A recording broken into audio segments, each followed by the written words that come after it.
कुछ दे जाओ, बाबूजी शीशा तक नीचे नहीं करते हैं। और ये वो हैं जो धन की तरफ देखते भी नहीं, तो उनके पीछे गड्डियां चलती हैं कि महाराज कुछ तो हाथ लगा दो, कुछ तो आप ले ले। बस यही है संसार में, जिसके पीछे हम ज्यादा भागेंगे वो हमसे दूर दूर भागने लग जाती है। ध्रुव जी महाराज कह रहे प्रभु मुझे कुछ नहीं चाहिए।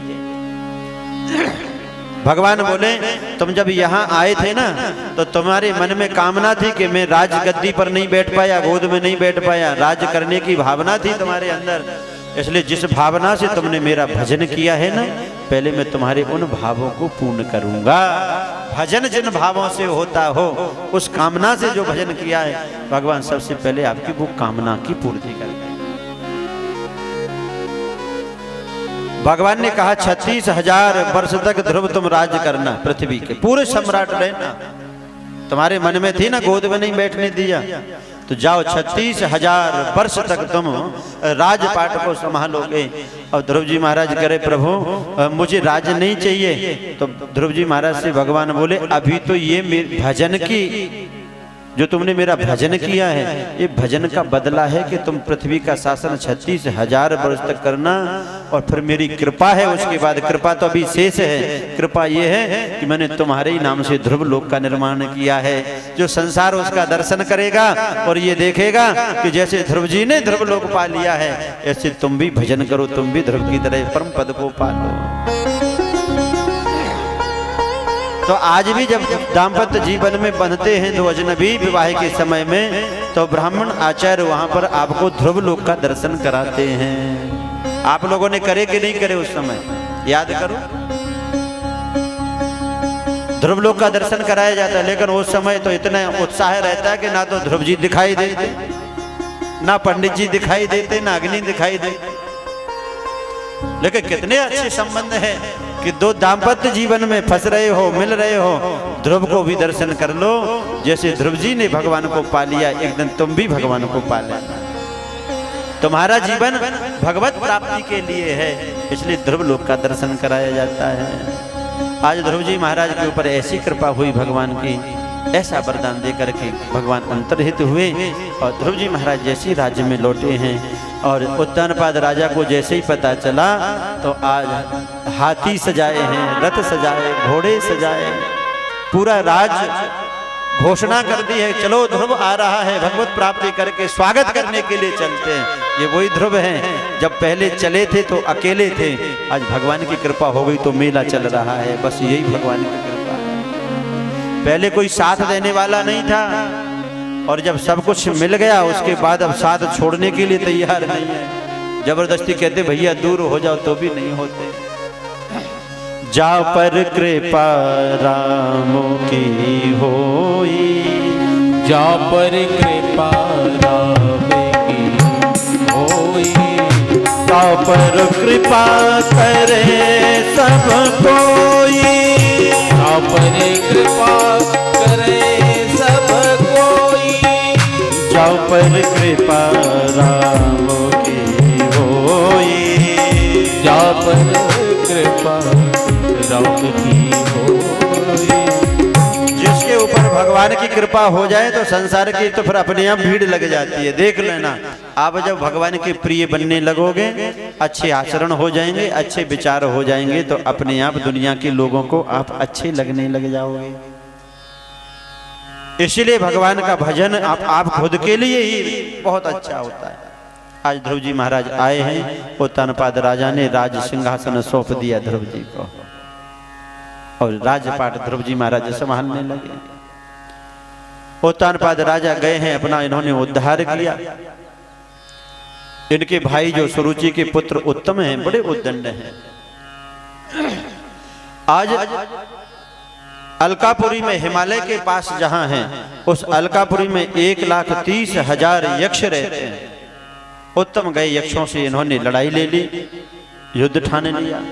कभी उनके बगीचे उजाड़ देते हैं, यक्षों ने उत्तम को मार दिया। देखो ध्रुव जी महाराज अब राजपाट संभाल रहे हैं, परिवार वाले भी हो गए हैं। भगवान मिलने के बाद में परिवार संभाला, गृहस्थी संभाली। हाँ, गृहस्थ जीवन भी किस लिए संभालते हैं लोग? कि भगवान मिल जाए, इसलिए तो संभालते हैं। कि ये गृहस्थ जीवन से ही भगवान की कृपा होगी धीरे धीरे करके। सुषमार की कन्या भ्रमी के साथ में इनका विवाह हुआ। कल्प और वत्सर 2 पुत्रों ने जन्म लिया।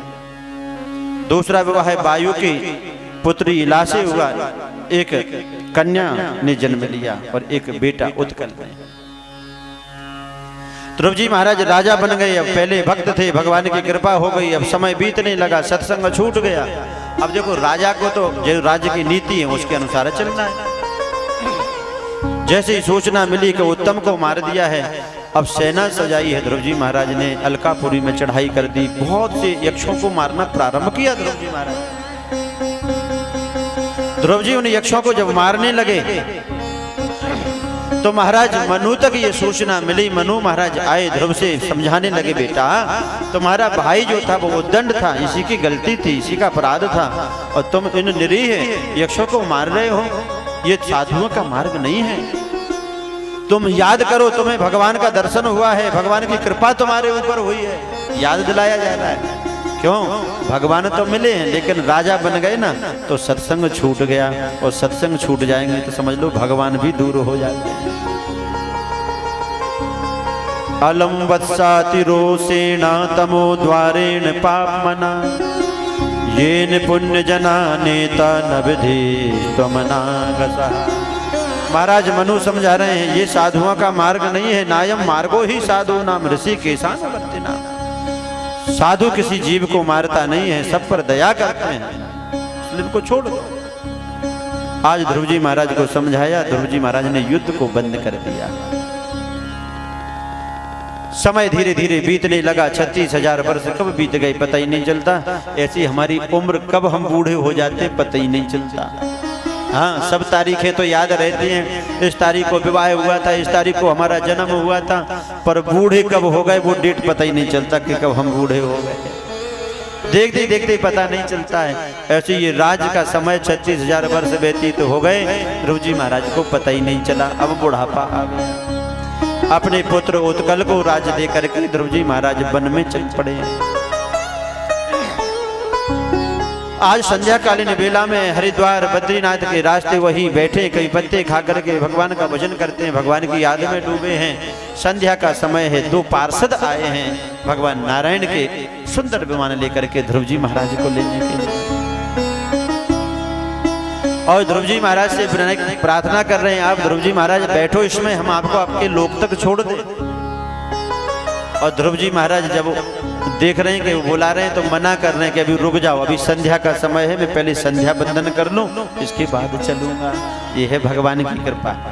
भगवान जब हमें बुलाते हैं ना, जब मौत हमारी आती है तो हम नहीं कह सकते कि रुक जाओ अभी बहुत काम है, पड़ोसी को ले जाओ अगर तुम्हें गिनती पूरी करनी है तो। हमारी इच्छा नहीं चलती है, लेकिन भगवान के भक्त कह रहे हैं कि अभी रुक जाओ। जैसे विमान में बैठने लगे तो मृत्यु देव सामने खड़े हैं। बोले ध्रुव, इस लोक का नाम मृत्यु लोक है, पहले आपको हमें स्वीकार करना पड़ेगा तब जाओगे। ध्रुव जी बोले तो हम तुम्हें स्वीकार करे बिना नहीं जा सकते हैं। बोले बिल्कुल नहीं जा सकते हो। तो बोले एक काम करो, तुम नीचे बैठ जाओ, तुम्हारे सिर के ऊपर हम चरण रखेंगे, बस तुम्हें स्वीकार हो गए और हम अपने विमान में बैठ जाते हैं। मृत्यु मूर्धनि पदम दत्वा आरुरोहाद्भुतम ग्रहम। आज उस अद्भुत घर में जाने के लिए ध्रुव जी महाराज ने मृत्यु मूर्धनि, मूर्धनि कहते हैं सिर को, मृत्यु के सिर के ऊपर अपना चरण रखा है। हमारे सिर के ऊपर मौत नाचती है और ध्रुव जी महाराज मौत के ऊपर अपना चरण रख रहे हैं। बस यही कृपा है। और मौत के ऊपर चरण रख करके ध्रुव जी महाराज विमान में आरूढ़ हो।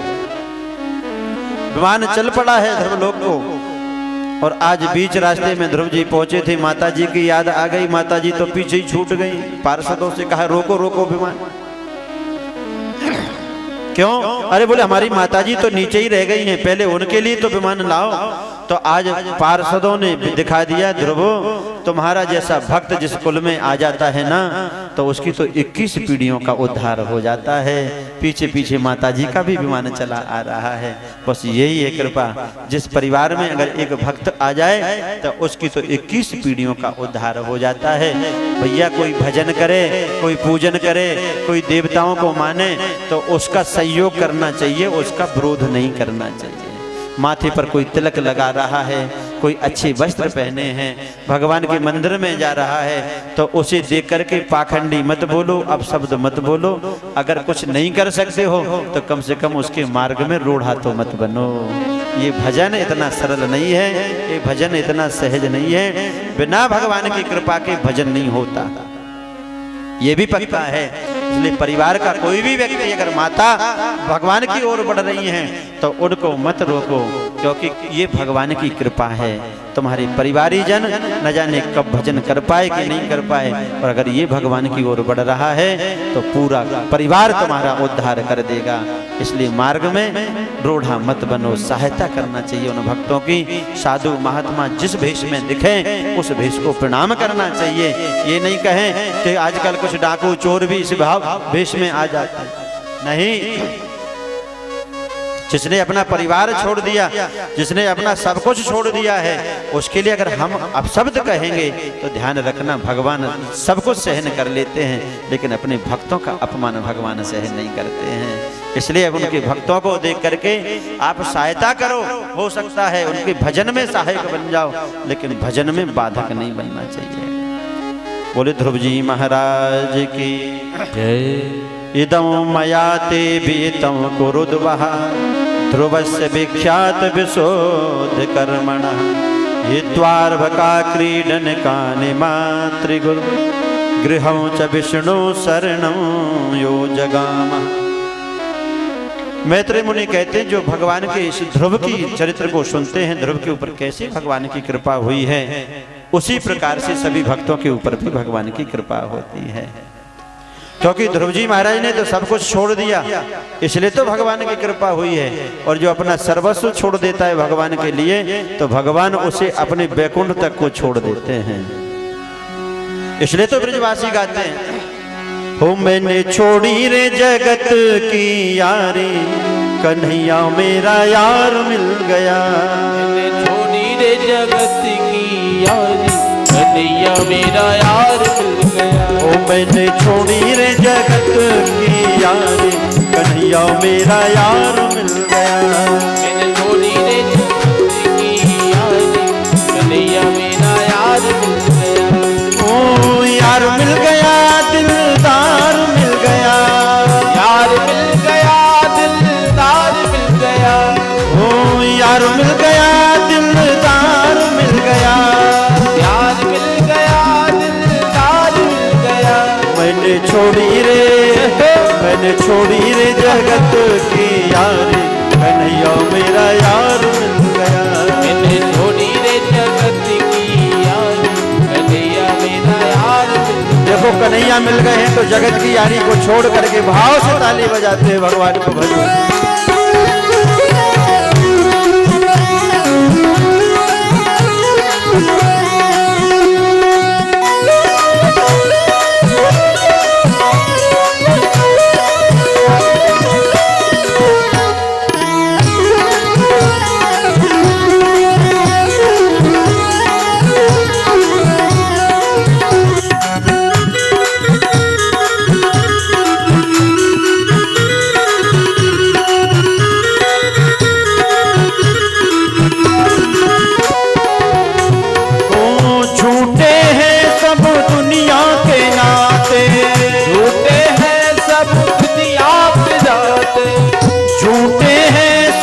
कसमें वादे होते हैं सब कसमें वादे। मैंने तोड़ दी है, मैंने तोड़ दी है रसों में सारी कन्हैया मेरा यार मिल गया। तोड़ दिए रस में सारी कन्हैया मेरा यार मिल गया। मैंने छोड़ी रे जगत की यारी कन्हैया मेरा यार मिल गया।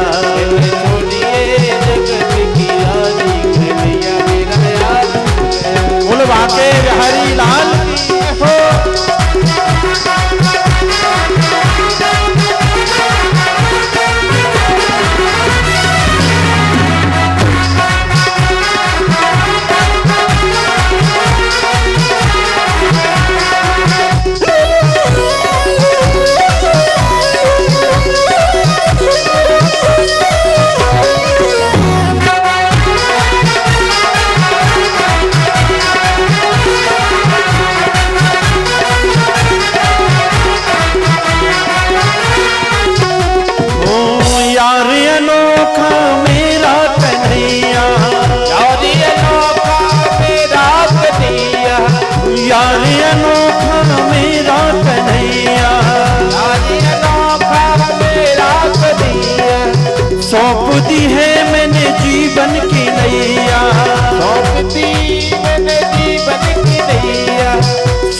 दी है मैंने जीवन की नैया, सौंप दी है मैंने जीवन की नैया। मेरे जीवन धन बनवारी कन्हैया मेरा यार मिल गया। मेरे जीवन धन बनवारी कन्हैया मेरा यार मिल गया।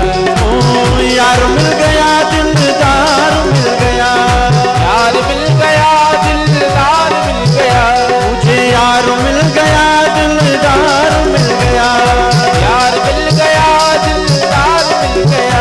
मैं तो भूल गई, मैं तो भूल गई, मैं तो भूल गई दुनियादारी कन्हैया मेरा यार मिल गया। भूल गई दुनियादारी कन्हैया मेरा यार मिल गया। मैंने छोड़ी रे जगत की यार कन्हैया मेरा यार मिल गया। छोड़ी जगत की यारी कन्हैया मेरा यार मिल गया। प्रेम से भाव से ताली बजाते हुए प्रेम से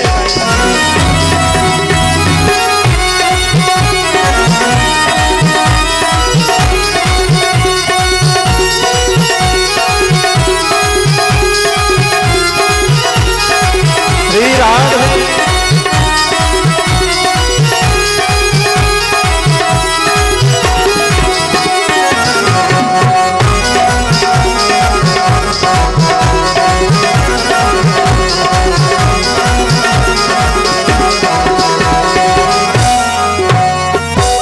तुम्हें छोड़ मैं कहाँ को जाऊं, तुम्हें छोड़ मैं कहाँ को जाऊं। तुम्हें छोड़ अब कहाँ मैं जाऊं, तुम्हें छोड़ अब कहाँ मैं जाऊं। दुनिया में किसको अपनाऊं, दुनिया में किसको अपनाऊं। अब दुनिया में किसको अपनाऊं, दुनिया में किसको अपनाऊं। मैं तो दासी, मैं तो दासी, मैं तो दासी बनी तुम्हारी कन्हैया मेरा यार मिल गया। दासी बनी तुम्हारी कन्हैया मेरा यार मिल गया। ओ यार मिल गया दिलदार मिल गया, यार मिल गया दिलदार मिल गया। मुझे यार मिल गया दिलदार मिल गया, यार मिल गया दिलदार मिल गया। मैं तो भूल गई, मैं तो भूल गई दुनियादारी कन्हैया मेरा यार मिल गया। भूल गई दुनियादारी कन्हैया मेरा यार मिल गया। देखो ऐसे नहीं, पीछे वाले भी दोनों हाथ ऊपर करके बाकी हरी मिल गए और क्या चाहिए भाव से।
बोलो बांके बिहारी लाल की जय जय जय श्री राधे। आज ध्रुव जी महाराज ने अपने पुत्र उत्कल को जो राज्य दिया था उन्हीं के अंग हुए फिर महाराज बेन। अंग तो बहुत धर्मनिष्ठ रहे, लेकिन ये बेन जो है ना, ये थोड़े दुष्ट प्रवृत्ति के हैं। देखो, जरूरी नहीं है कि जिस परिवार में भक्त हुए हों और फिर दुष्ट ना हो। हाँ, भले बुरन के होत हैं बदल जात हैं वंश, हिरण्यकश्यपु के प्रहलाद भय और उग्रसेन के कंस। हाँ, जरूरी नहीं है कि अगर जिस वंश में भगवान के भक्त रहे और वो वंश में अच्छी ही संतान है, क्योंकि जन्म मिलता है हमारे पूर्व जन्म के कर्मों से। अगर हमारे कर्म अच्छे हैं तब तो हमारा जन्म भी अच्छे परिवार में हो जाता है। अगर कर्म हमारे ठीक नहीं है तो भैया फिर गलत स्थान पे भी हम पहुंच जाते हैं, और अच्छे भी परिवार में रहेंगे तो भी हमें वहां अच्छा नहीं लगता। परम श्रद्धेय प्रातः स्मरणीय श्री राम सुखदास जी महाराज अपने वक्तव्य में कहा करते थे कि हमारे यहाँ जो पुत्र बन के आते हैं ना, ये भी 4 प्रकार के होते हैं। एक मित्र पुत्र होते हैं, दूसरे शत्रु पुत्र होते हैं, तीसरे एक ऋणानुबंधी पुत्र होते हैं, और चौथे उदासीन पुत्र होते हैं। हमारे आसपास ही है, इसलिए कहते हैं जाते नहीं हैं लोग दुनिया से दूर चल के, हर रोज यही मिलते पर कपड़े बदल बदल के। कहीं नहीं जा रहे हैं, यही मिलते हैं। हाँ, जब पति पत्नी में लड़ाई होती है ना, उस समय पत्नी रूठ जाती है, मंदिर में जाती है, भगवान शिव से कहते हैं भोलेनाथ ये हमसे बहुत लड़ाई करते हैं, अब ये काम करना, अगले जन्म में इनको हमारी पत्नी बनाना, हमको पति बनाना, पर जोड़ा यही रहना चाहिए। संबंध 7 जन्मों का रहे। आस ही पास हैं जो चले गए हैं ना, वो कहीं नहीं गए हैं। कभी ताऊ थे तो कभी बेटा बन के आ गए, कभी बाबा थे तो वो भी नाती बन के आ गए। हमारे आस ही पास हैं। जो शत्रु इस जन्म में हमारा बदला नहीं ले पाया, वो बदला लेने के लिए अगले जन्म में बेटा बन करके आ जाता है। इसलिए आपको वो सुख नहीं देगा। किसी का हमने अगर ऋण ले लिया और उस ऋण को अगर हम नहीं चुका पाए, तो वही बेटा हमारा बन के आ जाएगा जन्म से लेकर के, फिर वो खर्चा ही खर्चा कराता रहेगा। और इसका मतलब ये मत सोच लेना कि जो बेटा खर्चा ज्यादा करा रहा हो आज से डांटने लगोगे तू हमारा शत्रु है पूर्व जन्म का। ये तो शास्त्र कहते हैं भैया, प्रेम में बदलाव लाओ, भावों में बदलाव लाओ, कर्म अच्छे करो, भावनाएं अच्छी रखो, तो परिवार में अपने आप सुख रहेगा, अपने आप शांतियां रहेंगी। आज उस बहन ने घोषणा कर दी उस राज्य में कि न यष्टव्यम न दातव्यम न होतव्यम दुजाह क्वचित, ना तो कोई किसी को दान देगा, ना कोई यज्ञ करेगा, और ब्राह्मणों के लिए तो खुली चेतावनी दे दी कि आज के बाद अगर तुम्हें भजन करना है तो मेरे नाम का भजन करना, स्वाहाकार करनी है तो बैनाय स्वाहा करना, इंद्राय स्वाहा नहीं करना, तो रह सकते हो। देखो ये बात तो सत्य है कि जिसका राज्य होगा तो प्रजा को स्वाभाविक वैसा ही होना पड़ेगा, ये नियम है। अगर राजा अच्छा है तो प्रजा भी सुखी रहती है, अगर राजा गलत है तो प्रजा के ऊपर भी वो कष्ट आते हैं, क्योंकि अपना व्यक्ति अकेले थोड़ी ना जीवन बदल सकता है।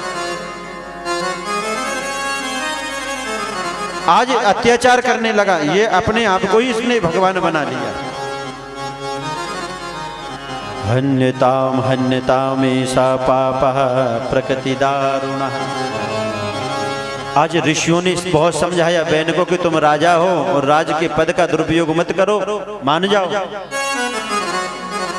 साधुओं को मत सताओ, ब्राह्मणों को मत सताओ, गरीबों को मत सताओ, भगवान नारायण का विरोध मत करो।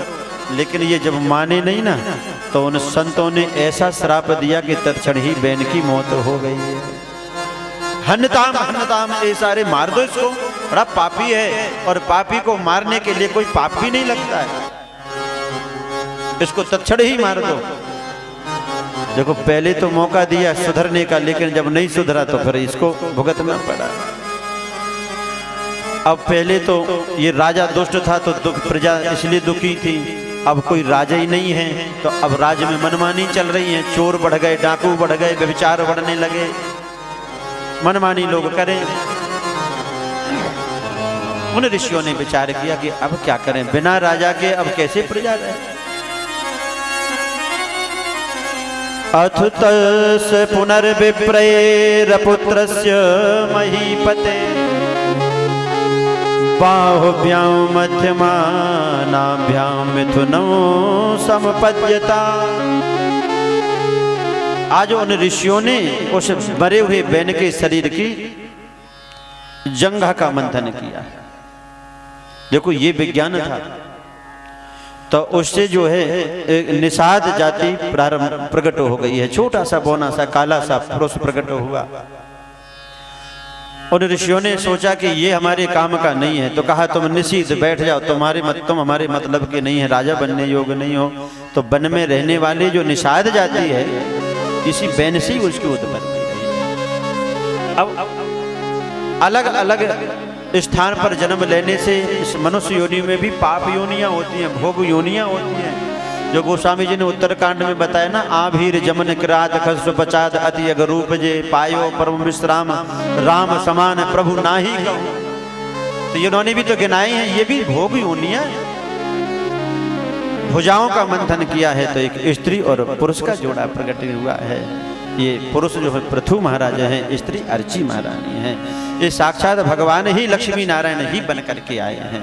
सुंदर इनका राज्य अभिषेक किया और पृथु महाराज आज राज्य संभालने लगे हैं। तो देख रहे हैं चारों तरफ पृथ्वी ने अपने गर्भ में अन्न को छुपा लिया। पृथ्वी पर जब पाप बढ़ते हैं ना, तो फिर पृथ्वी अपने अन्न को गर्भ में छुपा लेती है, देती नहीं है। जब समाज में गो हत्या हो जाए और बहुत ज्यादा जब अपमान होने लगे भगवान का, देवताओं का, तो समझ लो पृथ्वी भी अपने बीजों को गर्भ में छुपा लेती है। अच्छा, आजकल क्या हो रहा है, गाय बात्सल्य से ही दूध देती है। भैंस हो तो उसके बछड़े अपने पड्डा के लिए तो बात्सल्य से दूध दे रही है। और पृथ्वी क्या है, अपनी संतानों को पालने के लिए प्रेम से ही जब ये पृथ्वी का पूजन करता है तो बड़े प्रेम से ही तो अन्न देती है। लेकिन आजकल लोगों ने दोहन करना प्रारंभ कर दिया है, जबरदस्त। अगर गाय भैंस दूध देना बंद कर दी तो इंजेक्शन से निकाल ले। अब वो बात्सल्य वाला नहीं है, वो जबरदस्ती वाला है। अच्छा, खेत में अन्न कम हो रहा है तो उस खेत में हम यूरिया खाद इत्यादि डाल करके जबरदस्ती दोहन कर रहे, नहीं हमें तो चाहिए ज्यादा। ये बड़ी पुरानी बातें नहीं है, हमने भी अपनी आंखों से देखा है। जब हमारे गांव में जब इकट्ठे होते थे लोग वर्षा ऋतु के समय में किसी एक स्थान पर हल बैल लेकर के, तो वो भूमि का पूजन किया जाता था। ब्राह्मणों आचार्यों से मुहूर्त निकलवाया जाता था बीज बोने का। तो उस दिन भूमि का पूजन करके फिर पूरे सभी गांव वाले फिर अपने अपने हल लेकर के फिर अगले दिन खेतों में जाते थे। जब तक भूमि का पूजन नहीं होता था तब तक हल नहीं चलाया जाता था। तो ये तो रहा बीज बोने का प्रारंभ वाला दिन। और जिस दिन अन्न आता था घर में तो बचे हुए खेत में से कुछ छोटा सा भाग ऐसा छोड़ते थे कि इसका हम जब तक पूजन नहीं कर लेंगे तब तक हम इसका विश्राम भी नहीं करेंगे। उसमें से कहीं ब्राह्मणों के लिए, कहीं मंदिर के लिए अलग अलग अन्न निकलता था। अब इन परंपराओं को हमने बिल्कुल छोड़ दिया है। सीधा ट्रैक्टर ले गए और सीधा हल चालू कर दिया, हार्वेस्टर ले गए तो वहीं की वहीं सीधा दतिया की मंडी में अनाज पहुंच गया। अब उसका मतलब नहीं है। तो ये दोहन है। और जब दोहन होने लगता है प्रकृति का तो ये पृथ्वी भी अपने बीजों को गर्भ में ही छुपा लेती है। आज फलों को देखो, वृक्षों को देखो, जो फलदार वृक्ष हैं वो कृपा से फल नहीं दे रहे हैं। उनमें भी आप इंजेक्शन इत्यादि लगा करके जबरदस्ती उनके फलों को ले रहे हो तो फल वो आपको स्वाद नहीं देंगे, वो फल आपको बीमारियां ही देते हैं, स्वस्थ नहीं देते। आज पृथु महाराज ने पृथ्वी का पीछा किया। वसुधे त्वां वधेष्यामि मच्छासन परामुखी भागो बर्हिषिया भुंक्ते न तनोति चनो वसु। वसुधे, अरे पृथ्वी, मैं तुम्हारा वध कर दूंगा। हाथ में तलवार लेकर के पृथ्वी बिचारी शरण में आई है। पृथ्वी महाराज के इसमें मेरा दोष नहीं है, मैंने इन अन्नों को गर्भ में इसलिए छुपा लिया कि मेरे ऊपर लोग पाप करते हैं, अत्याचार करते हैं, पापाचार करते हैं, इसलिए इनका भार, इनका वजन मुझसे सहा नहीं जाता है। पृथ्वी महाराज ने कहा कि मैं आश्वासन देता हूं, तुम निश्चिंत हो जाओ, अब कोई पापी नहीं रहेगा इस पृथ्वी पर, क्योंकि पृथु आ गए हैं। मैं पापियों का उद्धार कर दूंगा, धर्म की पुनर्स्थापना करूंगा। तो पृथ्वी ने कहा, प्रभु अब किसी को बछड़ा बनाओ, किसी को पात्र बनाओ, और मैं गाय बन जाती हूं, तो जितने बीज हैं उनका दोहन तुम कर लो, इसलिए तुम्हें वह प्राप्त हो जाएंगे। महाराज पृथु ने कभी महाराज किसी मनु को बछड़ा बनाया, कभी इंद्र को पात्र बनाया, तो कभी बीज दोहे हैं, कभी औषधियां को दोहन किया है, तरह तरह करके ये दोहन किया, तो पृथ्वी दोबारा से हरी भरी हो गई है। बोलिए वृंदावन बिहारी लाल की जय। ये पहाड़ पर्वत पहले इनके पंख हुआ करते थे, उड़ते थे, ऐसा हमने सुना है कि महाराज पृथु ने ही इनके पंख काट के स्थापित करे एक जगह। गांव के गांव समाप्त हो जाते थे, नगर के नगर समाप्त हो जाते थे। जो ऊंची नीची भूमि थी उसको समतल किया महाराज पृथु ने, छोटे छोटे गांव बसाए, बड़े बड़े नगर बसाए हैं, और सबके लिए बड़ा सुंदर व्यवस्थित कर दिया महाराज पृथु ने। आज अपनी प्रजा को खुद उपदेश देते हैं, भगवान से जोड़ रहे हैं महाराज पृथु, और आज पूरा जीवन काल इनका समाज हित में लगा रहा, और अच्छा सा ये शासन चलने लगा। सब परस्पर प्रेम करने लगे, पृथ्वी समय पर अन्न देने लगी, वृक्ष फल देने लगे। अब इनका समय जब पूर्ण हुआ तो इन्होंने संकल्प ले लिया है कि मैं 100 अश्वमेध यज्ञ करूं, और आज ऐसा जैसे संकल्प लिया है इन्होंने, तो इंद्र घबराने लगा। इंद्र को लगा कि जो शतक्रतु अगर हो गए तो ये इंद्र के पद को पाने के अधिकारी हो जाएंगे, इसलिए इंद्र बार बार घोड़े को चुरा लेता है इनका। धीरे धीरे करके 99 ही पूरे हो पाए, तो भगवान 99 में ही इसके ऊपर प्रसन्न हो गए, और पृथ्वी महाराज को दर्शन देने के लिए साक्षात भगवान आए हैं।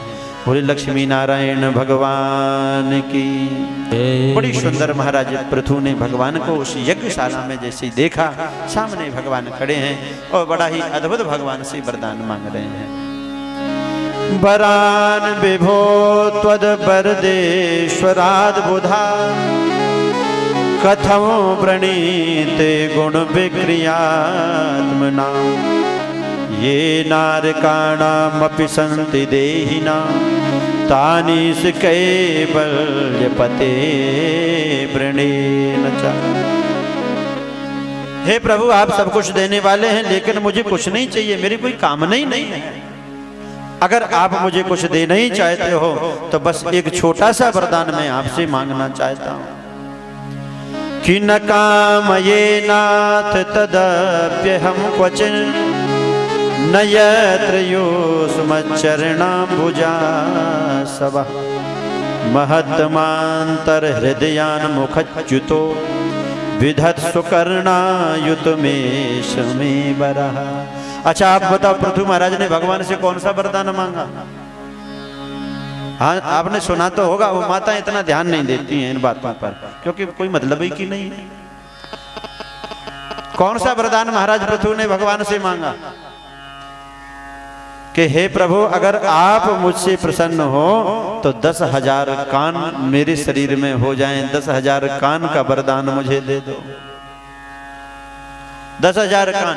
अब थोड़ा सा हम विचार करें, 10,000 कान अगर महाराज पृथु ने मांगे और भगवान ने दे भी दिए, तो क्या पूरे शरीर में कान ही कान हो गए होंगे? ऐसा वरदान नहीं। बोले इन 2 कानों में प्रभु 10,000 कानों की शक्ति दे दो, कि आपकी कथा अगर 10,000 किलोमीटर दूर भी हो रही हो तो यहीं बैठे बैठे मैं सुन लूं आपकी कीर्ति को। इसीलिए 10,000 कान मांगे हैं। नहीं तो भगवान बोले कि दुनिया के लोग 2 कानों का भी सदुपयोग नहीं कर पाते, दूसरों की बुराई में जल्दी लग जाते हैं, भगवान की कथा में कम लग पाते हैं। अगर कहीं बुराई हो रही हो तो अपने आप पहुंच जाते हैं कान वहां, और फिर धीरे धीरे खिसकता खिसकता पास में पहुंच जाते। और तो बताओ और क्या हुआ? हमने तो कुछ और ज्यादा ही सुना है, तुम कुछ कम जानते हो। अच्छा, इसका मतलब देखो, जैसे रावण के 10 सिर थे, कहते ना जैसे रामलीला में बनाते थे, लकड़ी के इधर लगा दिए इधर लगा दिए। तो अच्छा एक विचार करो, आजकल के हमसे बच्चे जब पूछते हैं कि अगर इसके 10 सिर थे रावण के, तो अलग से कोई बेड बनवाता होगा ये, क्या उसके अंदर ही अंदर जब करवट तो ले ही नहीं पाता होगा, सीधा लेटता होगा, और इधर उधर सिर है तो कैसे करवट लेगा, या कोई अलग से इसने ऐसा बेड बना रखा होगा कि उसके नीचे की तरफ लटकते होंगे कुछ सिर, या इसकी 20 भुजाएं हैं तो ऐसा लगता होगा जैसे दानव चला आ रहा है कोई। तो इसका अर्थ ये नहीं है कि रावण के 10 सिर थे, अरे इसी सिर में 10 सिर वाली बुद्धि उसको मिली हुई थी, क्योंकि उसने हवन में अपने 10 शीश दान कर दिए थे। इसलिए भगवान ने कृपा करके इसके अंदर यही बुद्धि ऐसी दी, इन 2 भुजाओं में ही उसने 20 भुजाओं का बल दे दिया था। इसलिए इतना बलवान था कि चलत दशानन डोलत अग्नि, जब वो चलता था तो पृथ्वी भी कांपती थी, गर्भों का श्राप हो जाया करता था जब वो बोलता था, गर्जना करता था। तो इसका अर्थ यही है कि इसी 2 भुजाओं में इतनी शक्ति हो गई है। महाराज पृथु ने इतना सुंदर वरदान मांगा और भगवान इनको वरदान दे करके वहां से अंतर्हित हो गए हैं। बोले वृंदावन बिहारी लाल की जय, सदगुरुदेव भगवान की। आगे महाराज की पृथु महाराज की वंश परंपरा में प्रचेता हुए हैं, इनको भगवान शिव ने बड़ा सुंदर उपदेश दे करके एक स्तोत्र दिया। इस स्तोत्र का इन्होंने पाठ किया है। इन्हीं के प्राचीन बरही हुए हैं। प्राचीन बरही ऐसे कि इन्होंने जैसे तपस्या करके बाहर आए तो पेड़ ही पेड़ थे, पूरी पृथ्वी पर वृक्ष ही वृक्ष हो गए, तो उनको इन्होंने जलाया, समाप्त किया।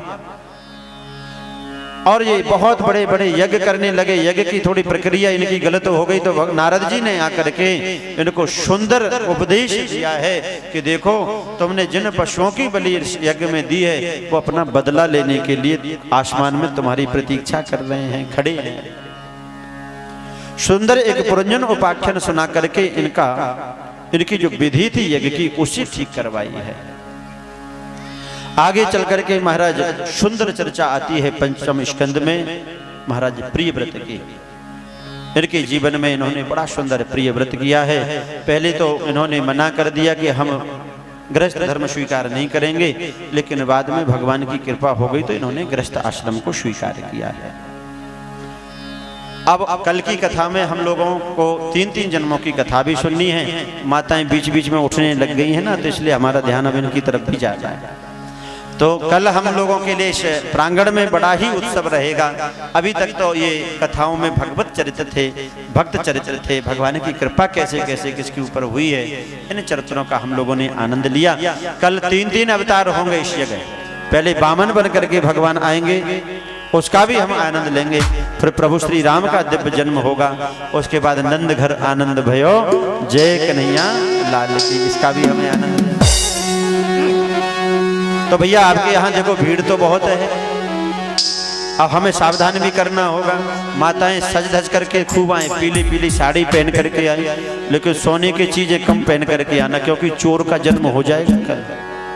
हाँ, फिर कहो हमें बताया नहीं है। तो खूब पीले पीले वस्त्र पहन करके गोकुल बन जाए कल ये स्थान, और सब उमंग से भर करके आएंगे, क्योंकि कल भगवान का अवतार यहाँ होगा। और उस समय द्वापर में कब भगवान का अवतार हुआ था उस समय पता नहीं। हम और आप कौन सी यूनि में पड़े होंगे, सूकर कुकर बने होंगे, कोई ठिकाना नहीं है। लेकिन इस समय तो भगवान ने हमें मानव बनाया, मानव देह सुंदर दी है, और भगवान ने कृपा करके हमें भगवान की कथा भी दे दी, अपनी कथा भी दे दी है। तो कथा के माध्यम से उस समय तो हमने दर्शन नहीं कर पाया, लेकिन कल हम जरूर दर्शन करेंगे कि भगवान का अवतार कैसे हो रहा है। तो आइए 2 मिनट भगवान नाम का आश्रय लें, भगवान से प्रार्थना करें, उसके बाद फिर प्रेम से आरती करेंगे, और कल फिर बड़े धूमधाम से भगवान का जन्मोत्सव मनाएंगे। हरि में नाथ में जय सोते सोते रो, हरि में हरि में जय सोते सोते रो, अब राख शरण गिरधारी सामने, राख शरण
गाए।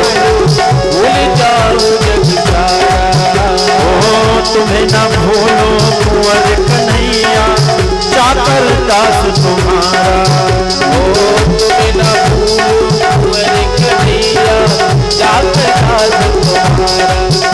अब तन भी तेरो मन भी तेरो, मन भी तेरा मन भी तेरा, मैं चरणन को तेरो हरि में, नाथ में हरि में जैसो तेसो तेरो, हरि में जैसो तेरो तेरा, नाथ में जैसो तेसो तेरो, हाथ में जैसो तेरो तेरा। बोले द्वारकाधीश भगवान की।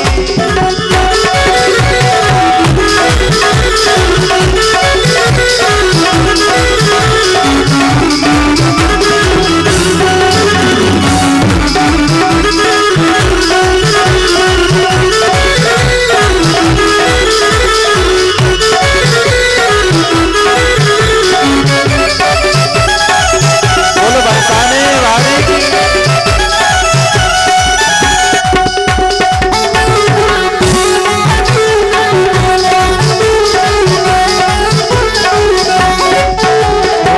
निर्बल के बल सुनी नाथ में तेरे द्वारे आया, निर्बल के बल सुनी तेरे द्वारे आया।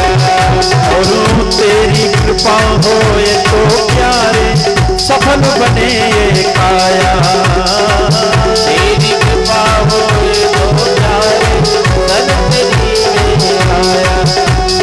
नष्ट हो पाप ताप सब मेरो, नष्ट हो पाप ताप सब मेरो, नष्ट हो पाप ताप सब मेरो, नष्ट हो पाप ताप सब मेरो। मैं चरणन को चेरो हरि में, हरि में राधे हरि में जैसो तेसो तेरो, हरि में जैसो तेरो तेरा, नाथ में जैसो तेसो तेरो, नाथ में जैसो तेरो श्री राधे।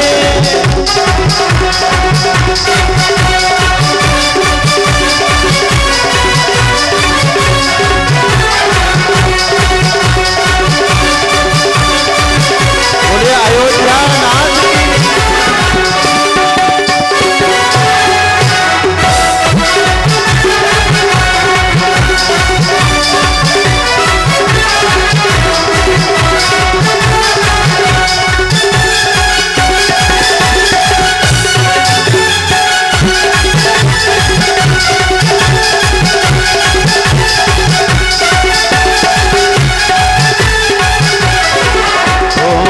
आशा और विश्वास कहेगी होगा दर्श तुम्हारा, आशा और विश्वास करेगी सभी लोग होगा दर्शन तुम्हारा। ओ आशा और विश्वास कहेगी होगा दर्श तुम्हारा, ओ आशा और विश्वास कहेगी होगा दर्शन तुम्हारा। फिर पागल मन फिर काहे डोले, जो है श्याम सहारा। ओ पागल मत कोई बोले दर्शन तुम्हारा। हो अमर हो जन्म जन्म को फेरो, अमर हो जन्म जन्म को फेरा, मैं चरणन को चेरो हरि में, नाथ में हरि में जैसो तेसो तेरो, नाथ में जैसो तेरो तेरा, हरि में जैसो तेसो तेरो, हरि में जैसो तेरो तेरा। वो राख शरण गिरधारी सामने, राख शरण गिरधारी सामने, राख शरण गिरधारी सामने, राख शरण मैं चरणन को चेरो हरि में, हरि में राधे हरि में जैसो तेसो तेरो, हरि में जैसो तेरो तेरा, हरि में जैसो तेसो तेरो, जैसो तेरो श्री राधे।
बांके बिहारी लाल की जय श्री हरि तेरी आरती गाओ, बांके बिहारी तेरी आरती गाओ। मोरे मुकुट तेरे शीश पे सोहे, मोरे मुकुट तेरे शीश पे सोहे। प्यारी बंसी मेरो मन मोहे, प्यारी बंसी मेरो मन मोहे। देख छवि में तू बन बन जा, बांके बिहारी तेरी आरती गाओ। चरणों से निकली है गंगा प्यारी, चरणों से निकली है गंगा प्यारी। जिसने सारी दुनिया सारी, जिसने सारी दुनिया सारी, वो तेरे चरणों को शीश नवाओ, बांके बिहारी तेरी आरती गाओ। हम अनाथ के नाथ याद हो, दास अनाथ के नाथ याद हो।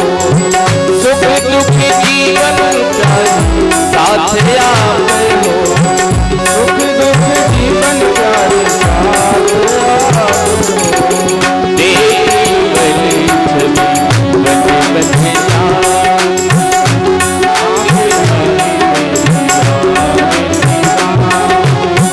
श्री हरिदास के प्यारे तुम हो, श्री हरिदास के प्यारे तुम हो। मेरे मोहन जीवन धन हो, मेरे मोहन जीवन धन हो। सुंदरता तेरी सरल बांके बिहारी तेरी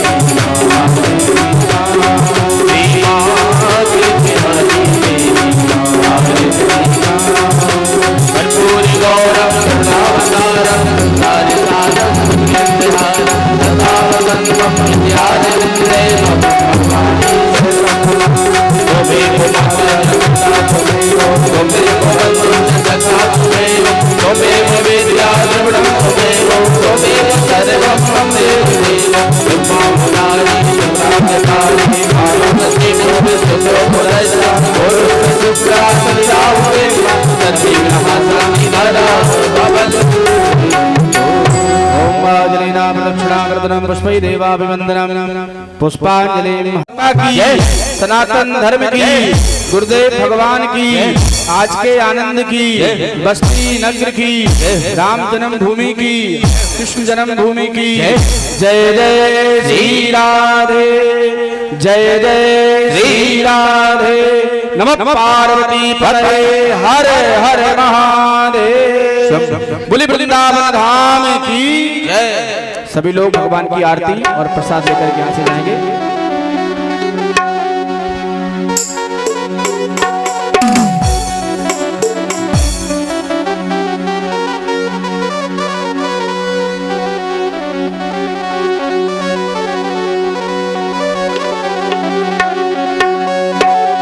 हो जय हो तुम्हारी है बजरंग बली, जय हो तुम्हारी है बजरंग बली। लेकिन रूप में आना गजब हो गया, जय हो तुम्हारी है बजरंग बली। लेकिन रूप में आना गजब हो गया,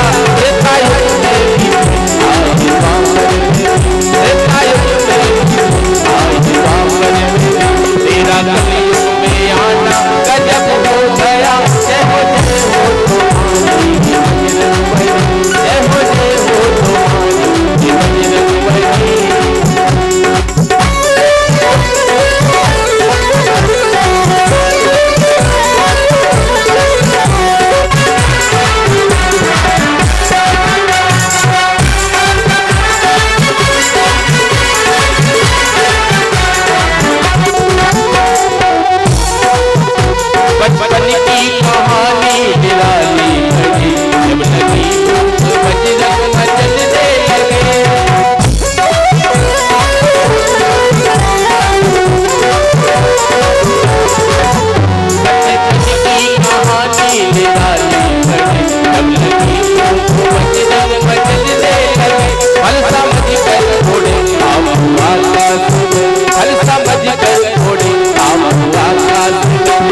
सूरज को पाना गजब हो गया।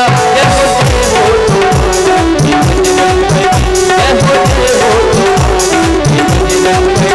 एक रूप में आना गजब हो गया। जय हो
श्री राधे।